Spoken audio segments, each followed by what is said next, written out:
Before the Passover celebration, Jesus knew that his hour had come to leave this world and return to his Father. He had loved his disciples during his ministry on earth, and now he loved them to the very end. It was time for supper, and the devil had already prompted Judas, son of Simon Iscariot, to betray Jesus. Jesus knew that the Father had given him authority over everything and that he had come from God and would return to God. So he got up from the table, took off his robe, wrapped a towel around his waist, and poured water into a basin. Then he began to wash the disciples' feet, drying them with the towel he had around him. When Jesus came to Simon Peter, Peter said to him, "Lord, are you going to wash my feet?" Jesus replied, "You don't understand now what I am doing, but someday you will." "No," Peter protested, "you will never, ever wash my feet." Jesus replied, "Unless I wash you, you won't belong to me." Simon Peter exclaimed, "Then wash my hands and head as well, Lord, not just my feet." Jesus replied, "A person who has bathed all over does not need to wash, except for the feet, and to be entirely clean. And you disciples are clean, but not all of you." For Jesus knew who would betray him. That is what he meant when he said, "Not all of you are clean." After washing their feet, he put on his robe again and sat down and asked, "Do you understand what I was doing? You call me teacher and Lord, and you are right, because that's what I am. And since I, your Lord and teacher, have washed your feet, you ought to wash each other's feet. I have given you an example to follow. Do as I have done to you. I tell you the truth. Slaves are not greater than their master, nor is the messenger more important than the one who sends the message. Now that you know these things, God will bless you for doing them."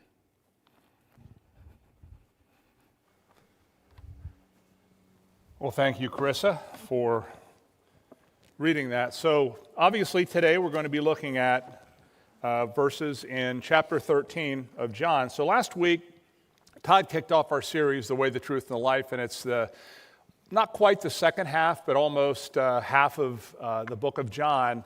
And it all takes place in 1 week. We typically celebrate this week leading up to Easter. It's considered the Passion of Christ or Holy Week. But we thought as we're doing this study on John that we would just go ahead and do it right now. You see, the first half of John takes place over about a 3-year period, and it's the earthly ministry of Jesus.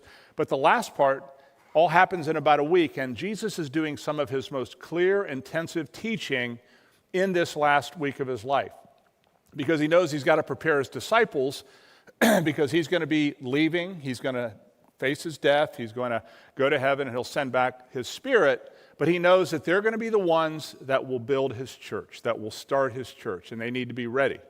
Well, we'll see today they weren't quite up to speed, they weren't quite ready, and it's understandable that they weren't. But what I want to talk about today in chapter 13 is Jesus' mission.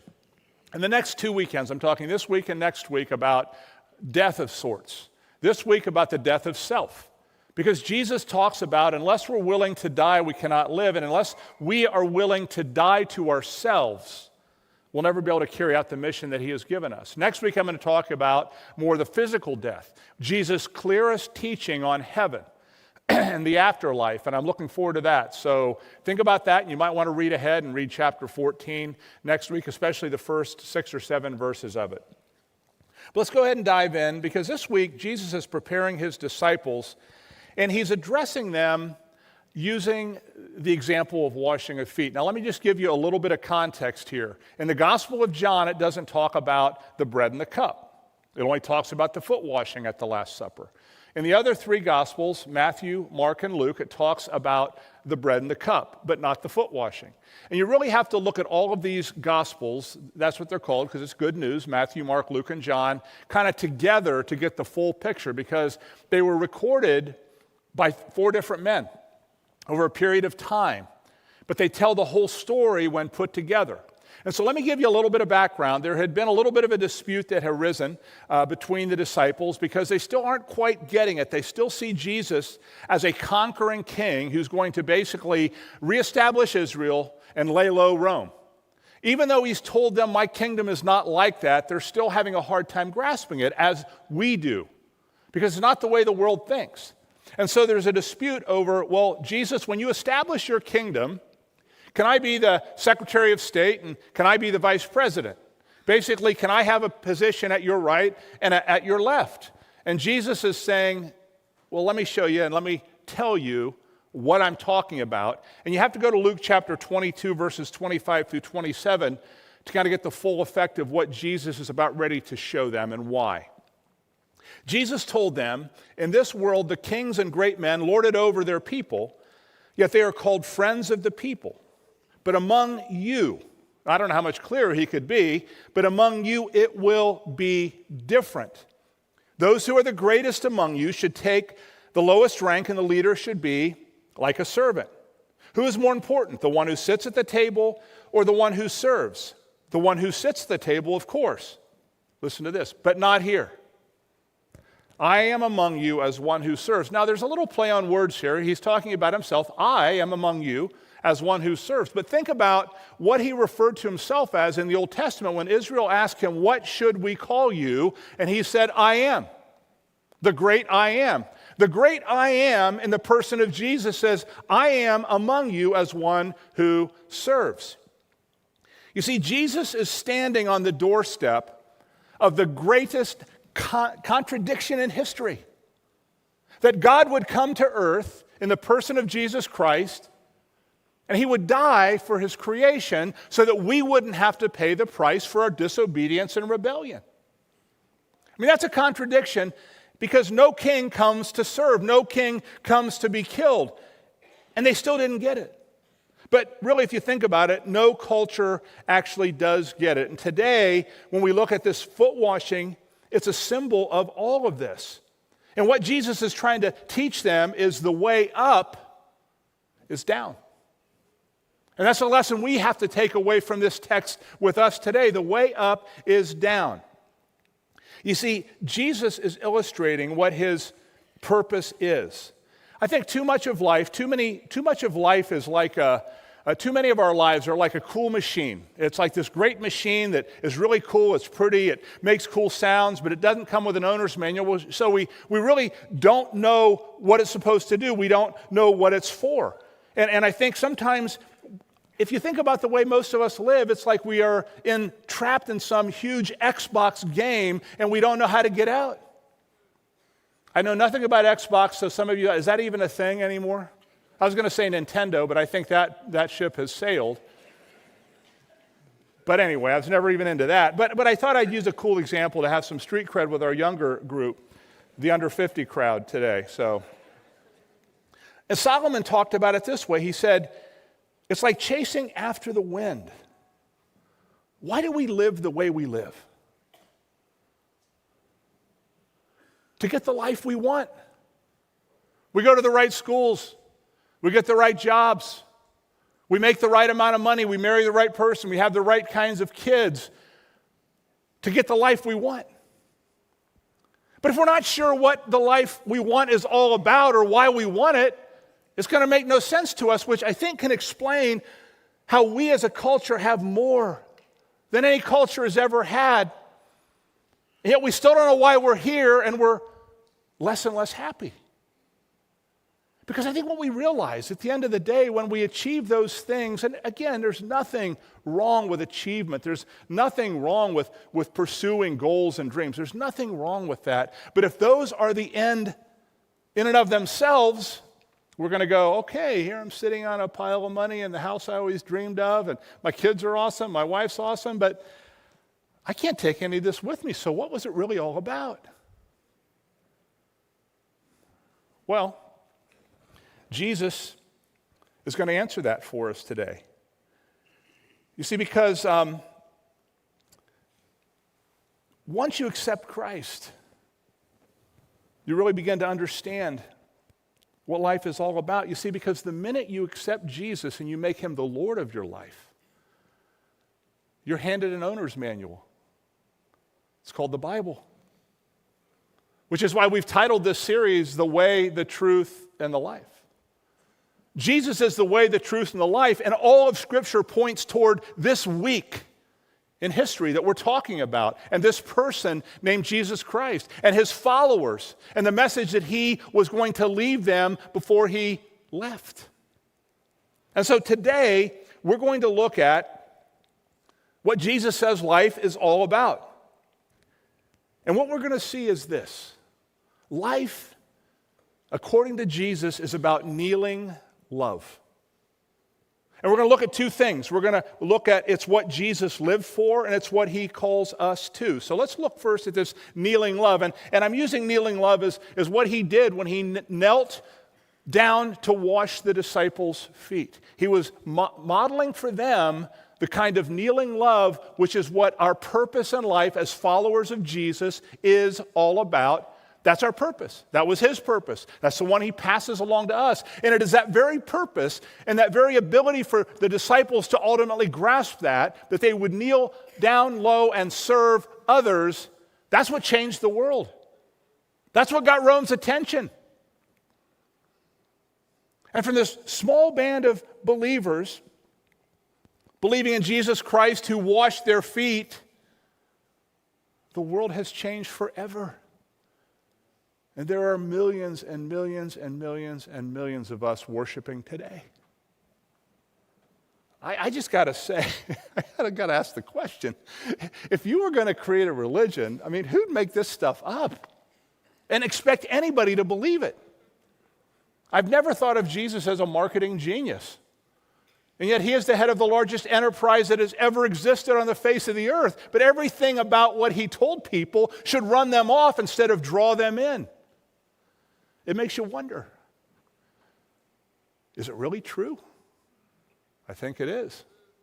So let's dive in. Kneeling love is what Jesus lives for. Let's look at verses 3 through 5 in John chapter 13. Jesus knew that the Father, now listen to this very carefully. Jesus knew that the Father had given him authority over everything and that he had come from God and would return to God. Now, think about that. Jesus had been given authority, power, influence from God directly over everything. What would you suspect that your average normal person would do with that? They would create a great kingdom, and they would rule over people with all that authority. Hey, I'm in authority. I'd wear the crown. I'd wear all the vestments. I'd carry the scepter. I mean, I'd be the man. I'd be the king. I'd be the Lord. I'd be all that. Jesus knew that he had been given authority by God over all things, and what does he do with it? He gets up from the table, takes off his robe, wraps a towel around his waist, pours water into a basin, then he begins to do the most lowly thing that a person in that culture could do. He began to wash his disciples' feet. What? No wonder the disciples were confused. You see, Jesus is showing his disciples what the mission is. And a couple things that scream out of this passage that are just so totally radically unique to Christianity. The first one is that God came to earth. Emmanuel, we celebrate this every year in December, right? Emmanuel, this is truly unique among all religions in the world. That God would leave heaven, leave his throne, come down, because I'll tell you what, in about every other religion, every other mythological story, when the king comes down to earth, it is not good news for the earthlings. But this is different. But not only did God come to earth, he came down as a servant. Paul describes this better than anywhere else in Scripture in Philippians chapter 2 when he says, now, he's talking to the Christians in Philippi, he says, now, be an imitator of Jesus. Imitate Jesus, who being in very nature God, did not consider equality with God something to be grasped. Rather, he emptied himself of his divine rights and privileges, became a servant, and ultimately died a criminal's death so that we could have life. Not only did God come to earth, but what did he come to earth to do? To serve us. To be crushed, not to conquer. You see, because he knows, even today we should know, the only way to reverse the curse of Genesis chapter 3, which is where sin entered the world, is not through power, not through conquering the enemy, not through might, not through strength. It's through sacrifice and service and ultimately dying so that life might happen. You know, yesterday, Cookie was gone, and it's football season. And I think I calculated last night when I finally turned the television off about 11 o'clock, I'd watched about 8 hours of football. My soul is so full today. I did think, that's a little much, but I love college football. And today is pro football. And the Bengals are playing the Chiefs at 4:30, so I'm trusting God for the outcome of that. Because it doesn't look good. Anyway, I digress. But in football, they use a term, and we use it otherwise, but there's a term called, take the hit. You got to take the hit. You know, you see yesterday, I saw it all day. I mean, you know, a quarterback stays in the pocket, ready to pass the ball. He stays and stays and stays and stays as the defenders are rushing in on him. He stays long enough to get a receiver to open, and he throws the ball. That's why they wear flak jackets, because if you ever got hit with somebody's head with a missile head on top of it in the ribs, it hurts. But he took the hit. The pass is complete. He's the hero. Now, the reason he took the hit might very well be because a lineman didn't do his job. And I know because I was a lineman. And I hated watching the film the day after games. Because if your quarterback got hit, you got yelled at. You're thinking, okay, that's awesome. What's your point? Jesus took the hit for us. It doesn't matter why he took the hit. He took the hit. It doesn't matter what we did. We may have failed. We may have been like one of those linemen that sinned and let the linebacker through. And the quarterback got hit. It doesn't matter. But he took the hit for us. And he calls us to do the same. Don't worry, that's not an incoming invasion. That's a crop duster. It's cool to watch, isn't it, the yellow plane? So anyway, wish you could wait till Sunday afternoon, but that's beside the point. But here's the thing. We're to do likewise. What does that look like? And this is going to be a challenge. It's a challenge for all of us. For the last several years, I've had the privilege of being on the board of directors for Fellowship Mission, and it's a ministry in this community that I love dearly. I'm so proud of Eric and Tammy Lane for starting this ministry so many years ago. It was a deep need in our community to serve the homeless population among us. Now, the reason I bring this up is this, because we can look at, let's say, that population, the homeless population in our community, and say there's a lot of mental health issues, a lot of addiction, a lot of bad choices, almost always alienation from their families. And it's easy to look at that population and go, well, it's their own damn fault. I say that for effect. And I still have a couple cuss words this year. But I hear Christians say that. And it doesn't matter why they are homeless. If I'm following Jesus here, they are my responsibility. And you can say that about any number of people that maybe you criticize on a regular basis, and it may very well be their fault. But it is my and your responsibility as followers of Jesus Christ who call ourselves his church. Read church history. Some of it's really ugly. And it's most ugly when we don't do that. And it's most beautiful when we do. And you're saying, well, it's not my responsibility. I didn't get myself into that mess.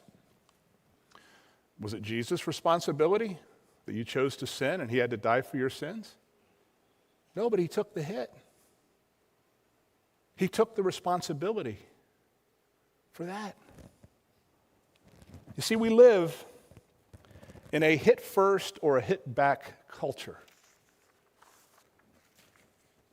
We live in an upside down kingdom. But what Jesus is clearly showing us today is kneeling love takes the hit instead of giving it out. You see, Jesus is painting a picture of the cross. And this is the gospel, where the God of the universe took the hit for his creation who rebelled against him. And here's the problem. Religion in the name of Jesus operates exactly like the world does too often. If you think about it. Oh, wait, he can't take the hit. It's kind of like what Peter did. He said, no, you can't wash me. You can't, no. I'll get to that in a second. You see, religion operates just like the world.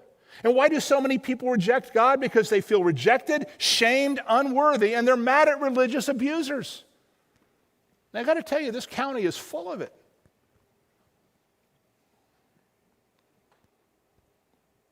John 13:8. No, Peter protested, you will never, ever wash my feet. And what did Jesus say?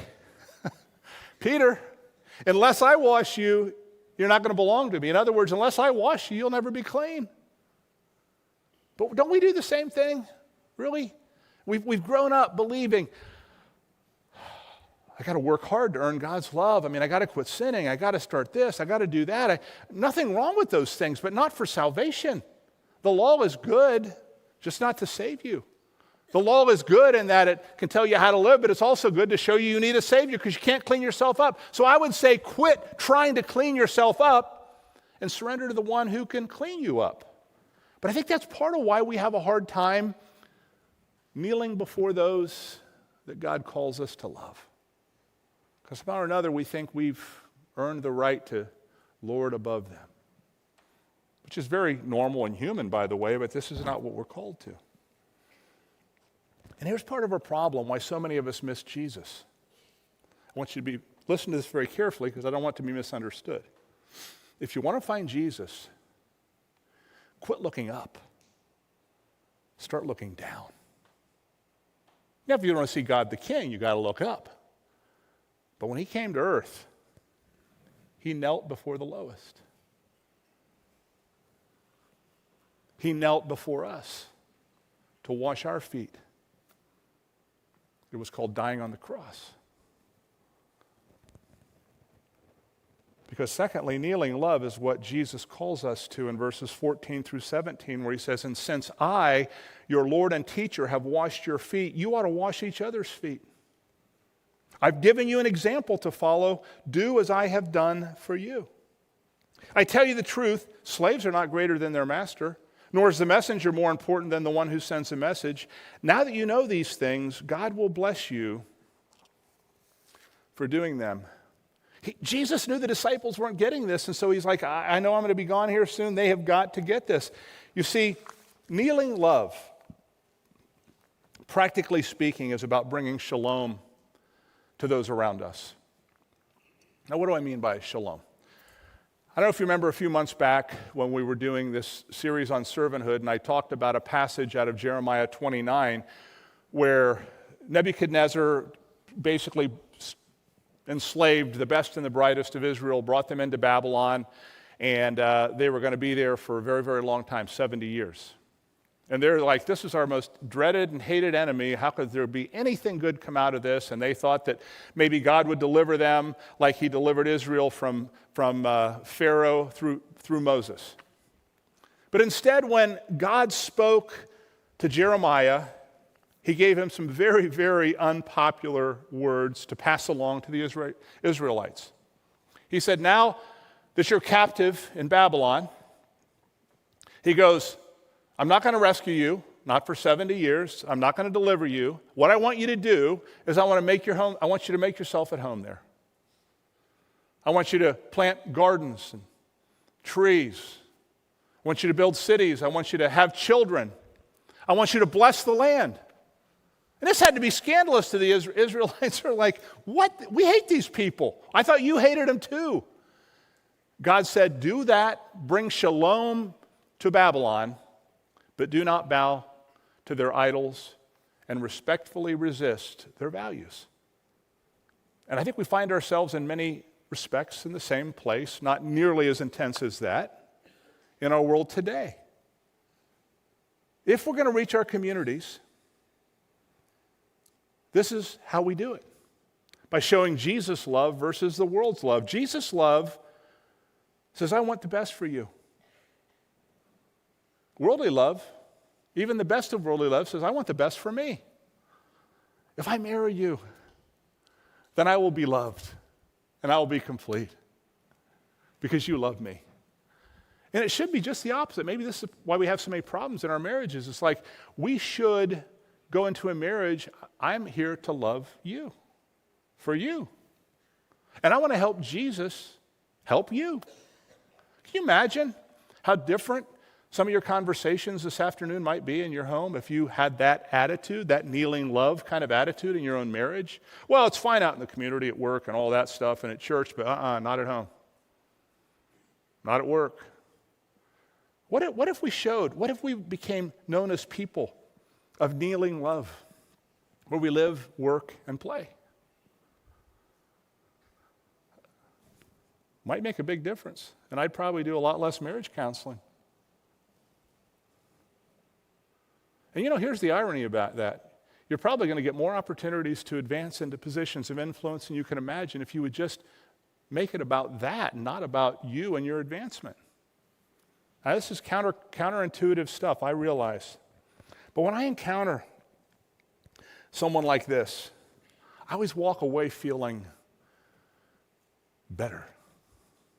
Somebody who's genuinely interested in loving and serving me, not because, and that sounds really self-serving.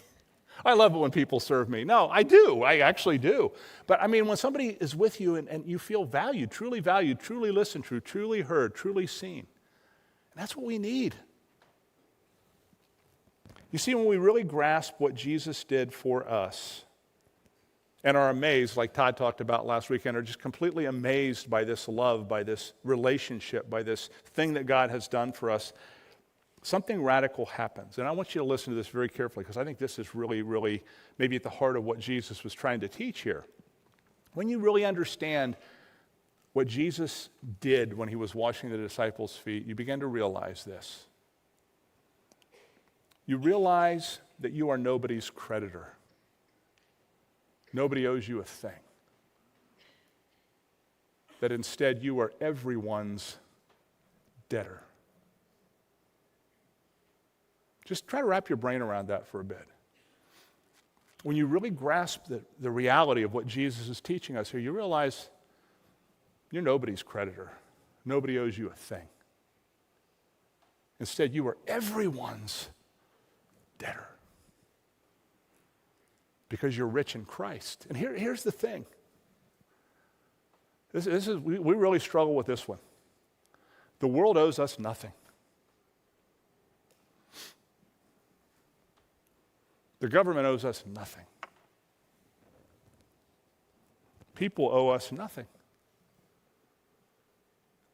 Because we have everything we need in Jesus, it shouldn't matter.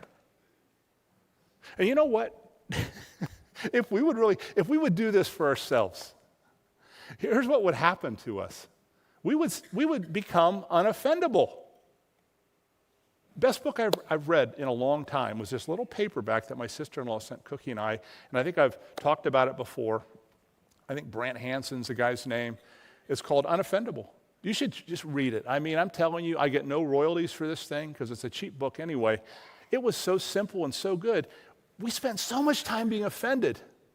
And you see, the disciples, they got to the point where they were unoffendable, and like Paul said, he wasn't a disciple, but like Paul said, to live is Christ, to die is gain.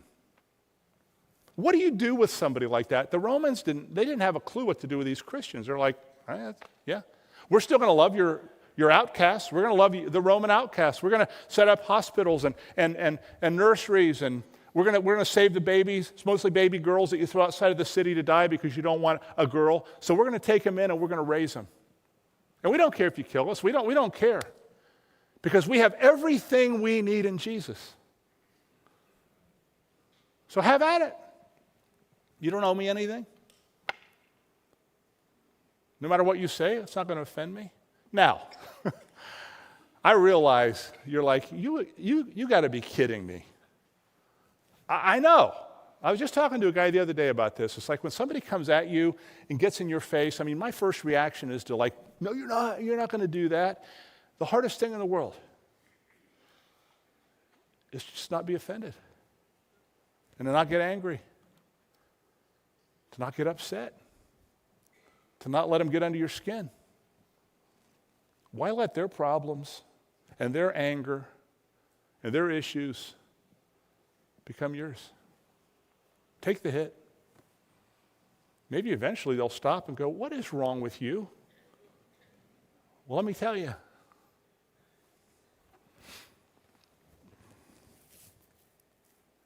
This teaching, I'm going to have the band start to make their way up, and we're going to do communion in just a second. But this teaching is what enabled the disciples and ultimately the early church to change the world. And I'm going to talk about this down the road in a few weeks, but if you think about it, the church is growing in almost every part of the world except for Europe and now the United States. But you know why? In Europe, they made Christianity reputable and acceptable and common. And it became part of the government institution. And the church is dying. And parts of the world where Christians are being persecuted and where they're being forced to live by this principle, the church is thriving. And I want that to happen here in our culture. And I can't think of a better way to end our time together today than by celebrating communion together. Because of all of the sacraments and all of the practices that we as Christians have had over the centuries, this one is closest to the heart of what Jesus was trying to teach his disciples and what he's trying to teach us in John 13. If you want to live, die. Owe no man anything but to love. I think he's very clear. And today, as you take the elements, I want you to think about what he told his disciples the night of his betrayal and arrest and just days before his death. Let's go ahead and take the bread. He said, as often as you eat this bread, remember that I will give my body as a sacrifice for you. I will take the hit for you. And as often as you drink from this cup, remember that my blood will be shed, so yours doesn't have to be. I will take the hit for you. And I know we so deeply desire, because I think God placed this desire in us, we want to take a stand against the injustices and the wrongs that we see around us today, don't we? But Jesus is saying, if you want to take a stand, you got to kneel. So we're going to end our time together today, and I'll come back up and I'll dismiss us. But let's stand together as we sing of this very, very thing.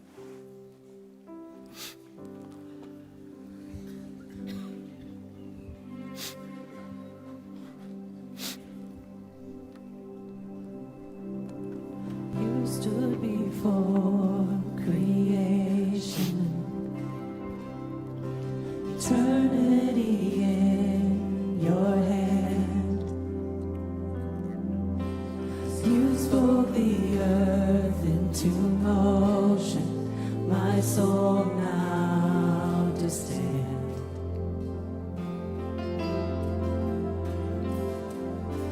You stood before my failure and carried the cross for my shame. sin weighed upon your shoulders, my soul now to stand. So what could I say?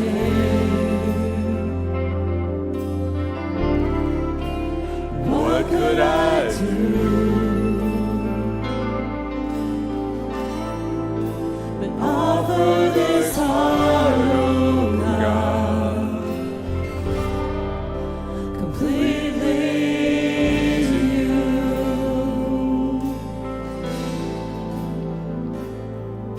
So I'll walk upon salvation, your Spirit alive in me.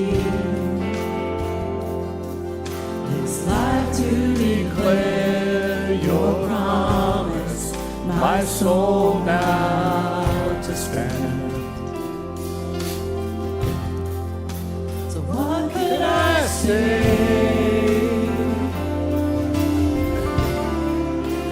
What could I do?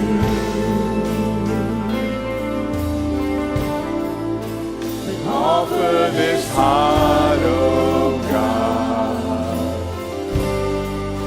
completely to you. So what could I say?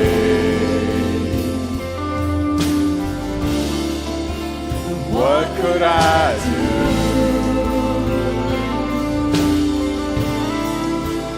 Offer this heart, oh God, completely to you.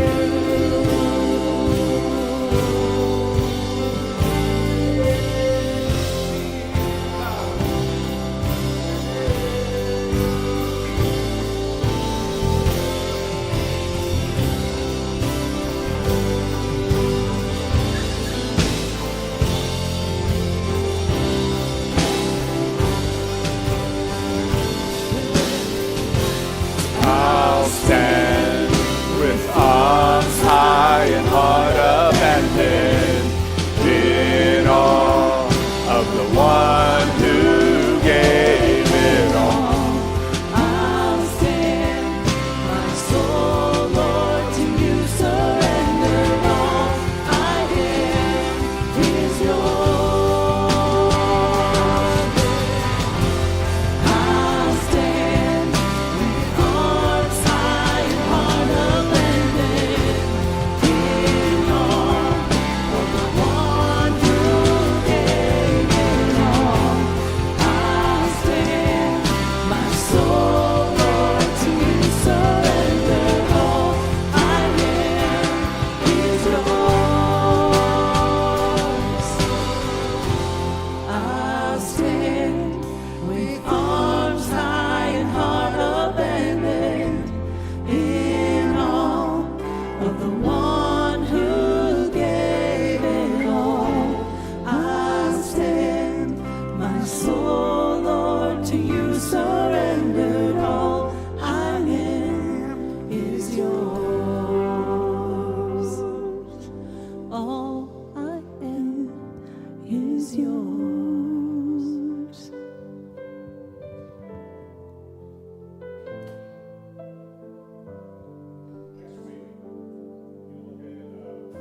The next chapter in John is where Jesus makes sense out of what I just talked about. Because if there's not a place that he is preparing for us in heaven, and if this life is all we have, this message today makes absolutely no sense. But if there's a place, and I believe there is, and he is there preparing it for us now, what happens in this life is insignificant compared to eternity. So go out into this world with an attitude of kneeling love. And as hard as it is, ask the Holy Spirit to help you take the hit for someone else this week. Let's do it for Jesus, for his honor, for his glory, and for his kingdom. Go in peace. Thanks for coming.